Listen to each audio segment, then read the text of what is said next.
Hey everyone, welcome back to the channel. Thanks for tuning in for another episode. Today's is a good one. We're going to talk about some baits that just don't cut it, in my opinion. They are all baits that have really good ideas and thoughts behind them, but when it comes to the actual functionality of the bait, they just don't cut it for me. It seems like they don't work the way that you were expecting them to.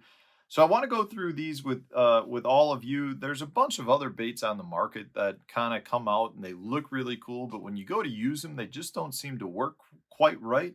And I'm not really knocking any of the companies. I just feel like these baits could have been refined a little bit more to come out with a much better product. And some of it, I'm sure, is trial and error. Some of the issues I have with these baits really come from a matter of time, and I don't know that there's many things you can do to prevent it, but these are going to be some baits that just don't cut it, in my opinion. Before I get into them, I do want to remind you guys that if you're looking for some additional content from me, check out my members only page. I provide a bunch of additional videos as well as a monthly live stream and some direct access to me to answer some of the questions that you might have. Also, if you're looking to support the channel, you can go to my video description and use the affiliate link to Tackle Warehouse to make your tackle purchases.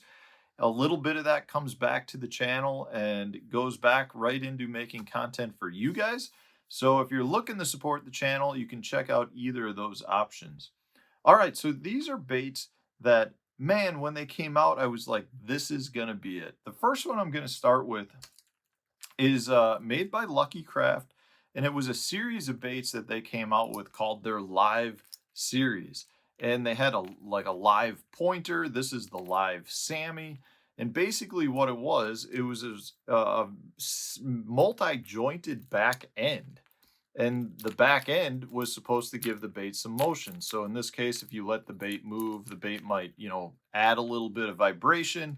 Same thing with your pointer, the live pointer. If you had it suspended in the water, you get some additional motion out of it.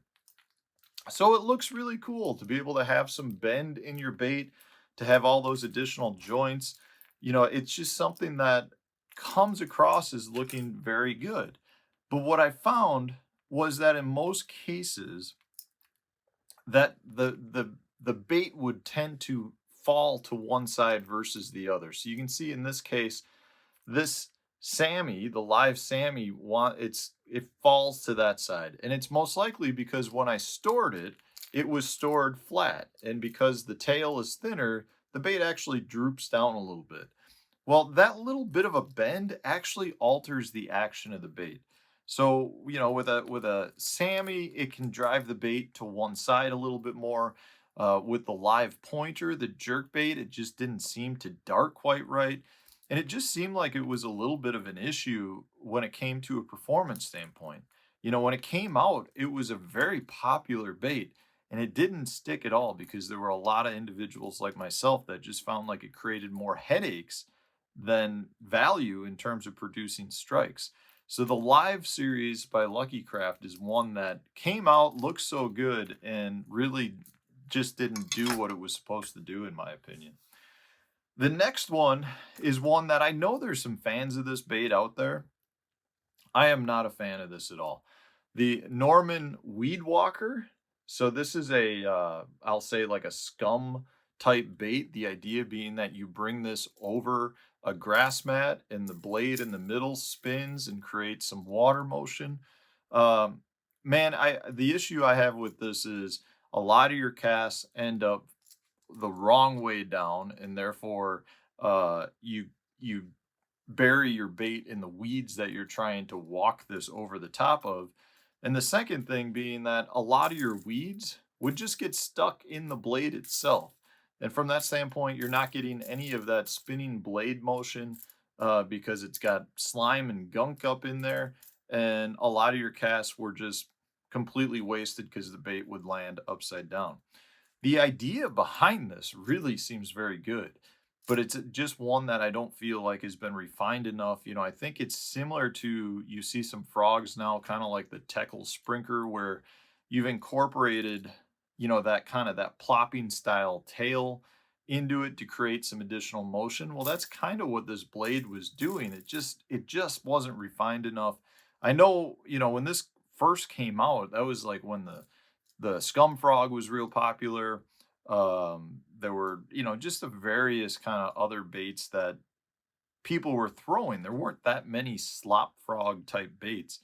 And I remember getting this for the first time being like, I'm going to go out and crush them. And it didn't take long for me to be very disappointed in the performance of it. But I know there's people out there catching them on a weed walker. It's just a bait that I haven't had much success on. And I feel like, again, the headaches of using it are not worth, actually using it. So that's a bait that I think dropped the ball a little bit.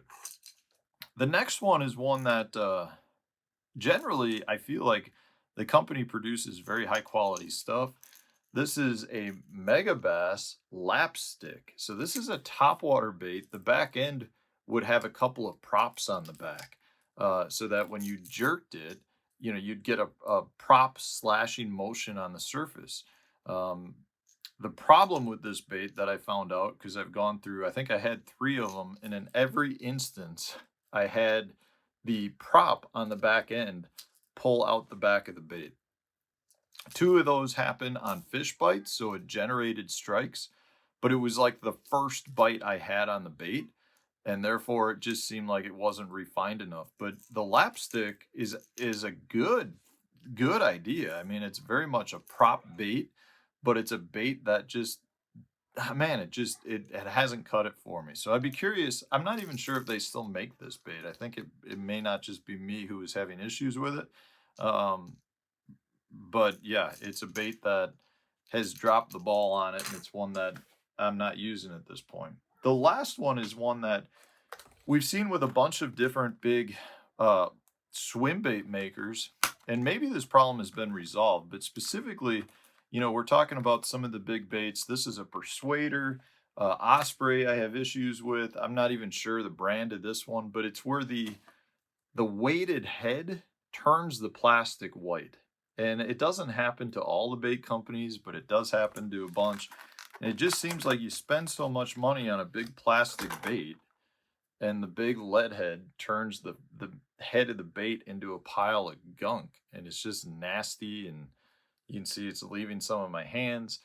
So, this isn't necessarily an individual company problem, but I think there is issues to be had out there where people making the big swim baits with the lead, some people have figured it out. I don't know if they're coating the lead in an epoxy before they mold the plastic around it, but there's definitely some sort of reaction going on there with plastic baits. And there's some companies it seems like it happens quite a bit more with than others. Like I said, this is a persuader. The ospreys I have a lot of issues with. And it's just frustrating because you spend a lot of money on an individual swim bait, and then you give it some time, and that's what happens. So those are ones that don't cut it necessarily for me either. And I don't, maybe some of you guys out there have a solution for that. If there's something that you think I can do to prevent the heads on these swim baits from turning white, I would love to know it, because I got a whole pile of these that I feel like are just going bad. And it's one of those baits you buy for specific specific lake or a specific time, and maybe you throw them once or twice a year, and then you put them away, and you don't throw them as much, but they should potentially hold up for a long period of time, and they don't cut it. I mean, there's nothing I hate more than retrieving a bait that looks very natural and then has a big white gob head on it. It just does not give me confidence on the water. And as you guys know, confidence is a big part of fishing. And it just frustrates me, because you feel like you spend a lot of money on those baits and they end up kind of going bad on you. So those are some baits that have not cut it for me. In almost every one of those instances, they've got some uniqueness to them. They've got really good ideas behind them, but I just feel like they didn't execute it the way that they should have. So I'd be curious to know from you guys, what are some of the baits out there that you thought were going to be really good, went out, bought some, and then once you started using them, you were kind of disappointed in? It's something that can help some of the other viewers make the decisions on what they're using. And it's something where I just love hearing from you guys as well. So if you enjoyed this video and you want me to do more like this, hit the like button, subscribe to the channel if you haven't done so already, and stay tuned for a new one tomorrow.